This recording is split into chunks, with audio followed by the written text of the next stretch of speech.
Dance കളിക്കേണ്ട സ്ഥാനത്ത് single dance കളിക്കരുത്. അത് മാത്രമേ ഞാൻ പറയുന്നുള്ളൂ. ഞാൻ രാഹുൽ ഗാന്ധി പറഞ്ഞ അതേ വാചകം ഏറ്റെടുക്കുന്ന ഒരു കോൺഗ്രസ്സുകാരനാണ്.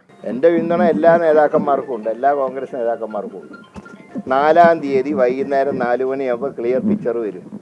UDF ഭൂരിപക്ഷം കിട്ടുന്നുള്ള കാര്യത്തിൽ സംശയമൊന്നുമില്ല.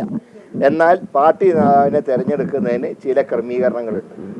അത് വാട്സപ്പ് നോക്കിയോ ഫേസ്ബുക്ക് പോസ്റ്റ് നോക്കിയിട്ടോ അല്ല തീരുമാനിക്കുക. MLA-മാരുടെ യോഗം ഹൈക്കമാൻഡ് വിളിക്കും, ഓരോ MLA-മാരുടെ അഭിപ്രായങ്ങൾ ചോദിക്കും, അതനുസരിച്ച് ഹൈക്കമാൻഡ് തീരുമാനമെടുക്കും. അതിൽ കൂടുതലായിട്ടൊന്നും സംഭവിക്കില്ല. KC വേണുഗോപാലിനെ നല്ല രീതിയിൽ ചിത്രീകരിച്ചാൽ ദോഷമൊന്നുമില്ലല്ലോ.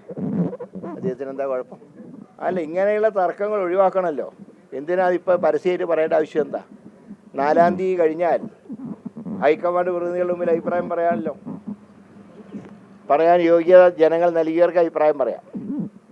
അപ്പോൾ അതുവരെ കാത്തിരിക്കുക. അതിന് പകരം ചില ആളുകളെ മാത്രം സപ്പോർട്ട് ചെയ്യുന്ന രീതി ശരിയല്ല.